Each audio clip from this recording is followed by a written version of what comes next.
Hey everybody, welcome to episode 13 of Chord Expansion. In today's episode, we're going to be doing a continuation on our series discussing fourth voicings. In part one, we took all 7 modes of the major scale, going from Ionian up to Locrian, and we played them in ascending fourth voicings, all within the key of E. And if you haven't done that episode yet, I would recommend checking that out first, because a lot of the stuff that we're going to be doing here is just slight variations off of those scales. So what we're going to do today is the Melodic Minor, Harmonic Minor, and Harmonic Major scales, all in ascending fourths. And as always, if you would like PDFs of everything that I go over today, you can head over to patreon.com/MikeAudetteMusic. So to reiterate really quickly what we're doing to get these voicings, we're going to take whatever scale that we're doing. In this case, we're going to start with Harmonic Minor. So I'm going to take an E Harmonic Minor scale. Play the full range of whatever position I'm in.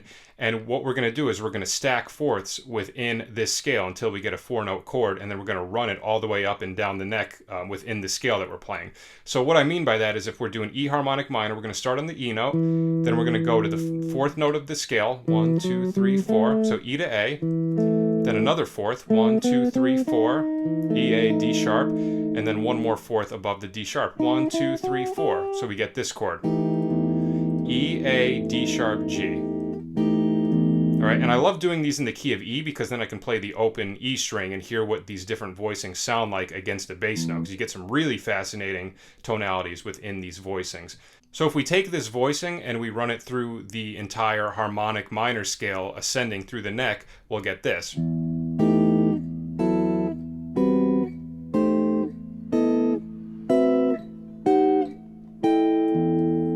Okay, let me do them slower now so we can hear what each one sounds like against the E note. I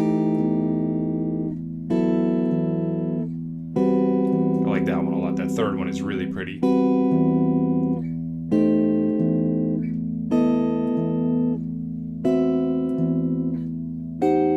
I love this one too. Really eerie sounding.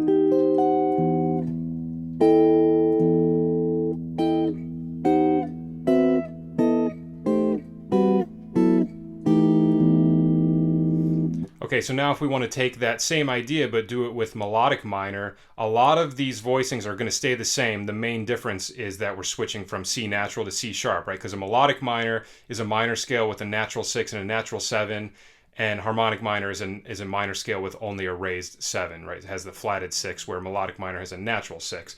So if we go up our E melodic minor scale, and we stack in fourths, 1, 2, 3, 4, 1, 2, 3, 4, 1, 2, 3, 4.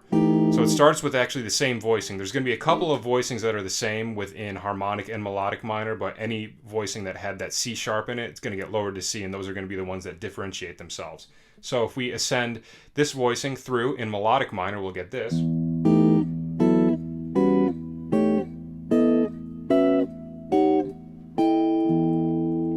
Okay, slower. This one's great. E minor 6/9. Really like that one.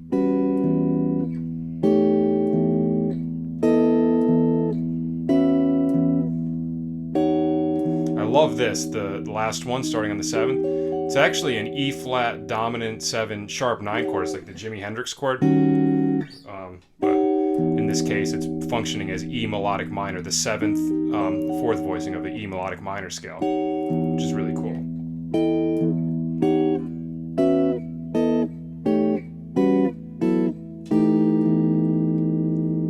All right, and now for our last scale, we're going to do harmonic major. So this is a scale that is not as commonly talked about as melodic and harmonic minor. So what a harmonic major scale is, it's a major scale with a flatted 6. So if you think of your E major scale, the first 5 notes are going to be the same: E, F sharp, G sharp, A, B.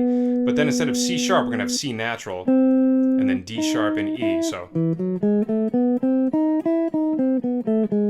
this is a really unique scale, not used very often, but it can be a great tool, especially if you want to have some more outside sounding tonalities against a major chord, particularly with these fourth voicings too. There's a couple that I found within this scale that I thought were really colorful and were voicings that I hadn't played before. So maybe that'll be the same with you guys as well. So let's take a look at this one. So now if we go ascending in fourths, we start on E, 1, 2, 3, 4. So E to A, 1, 2, 3, 4, E, A, D sharp, and then 1, 2, 3, 4, E, A, D sharp, G sharp.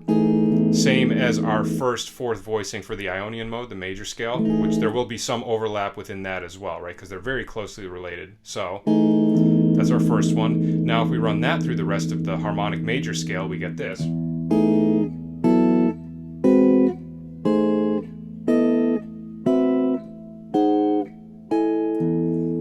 Okay, now slower. So the first two are straight out the same as the ones in the major scale. Right, but then this third one, right, we have that C in the middle of that one. I love this chord. Once again, it's actually the Jimi Hendrix chord starting on G sharp. So you can start on the third of whatever major key you're in and play a dominant 7 sharp 9 chord, and it will give you this really fascinating sound. It's like a major 9 flat 13, I guess you'd call it, because you have a natural 5, flat 13, 9, and 3. I love that sound. Then we have this, another fascinating one. This is actually, if you look at this, it looks like a B13 flat 9. It looks like that, right? A chord out of the half-whole diminished scale. But in this instance, it lines up the same in a harmonic major if you stack fourths, which was really cool.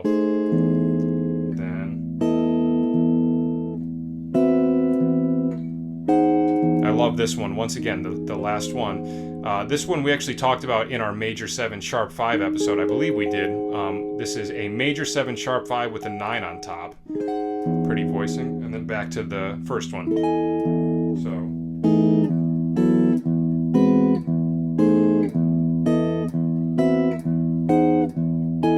I really love the third and fourth one. Really eerie sounding, especially over that major tonality.